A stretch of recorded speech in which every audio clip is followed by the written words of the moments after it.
Hello, I'm Steve Stanley. I've been a farrier for 40 years.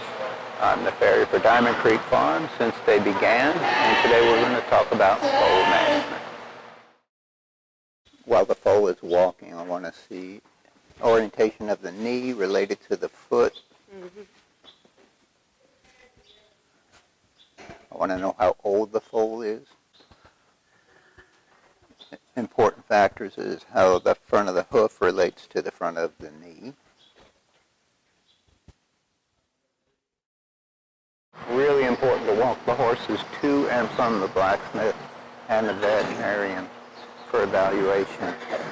And walking on a flat surface is very beneficial and also should be done by the barn management more frequently than just farrier and vet visits.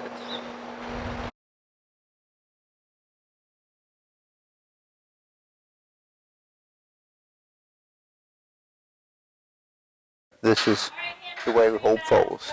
Person on the head and a person right on the tail, ready to be on the hip, keep the foal against the wall and in control.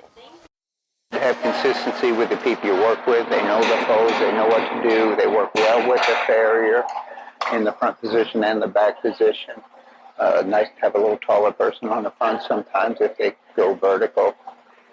And the back position is equally important. Familiarity with the work, the farrier, and the people makes a big, big difference in successful foal trimming.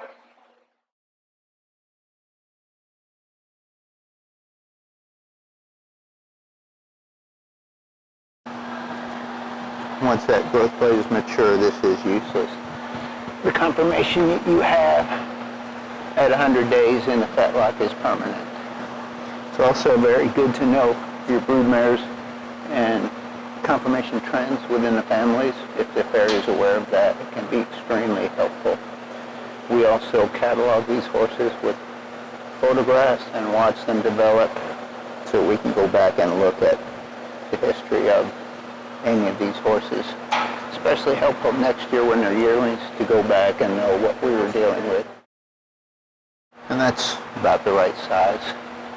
An extension. If you put extensions on a foal too early, like less than 30 days, it can be a little problematic because you're stressing the lamina of the hoof by levering against it too much for an immature foot.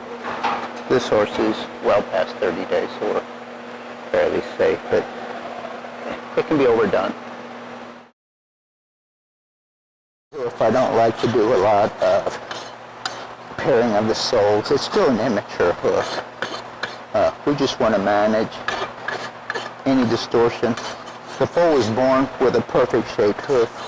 Distortion doesn't happen until the foal starts walking and loading, and how that develops or distorts depends on conformation of the foal's soundness and a lot of how he walks, a lot of factors.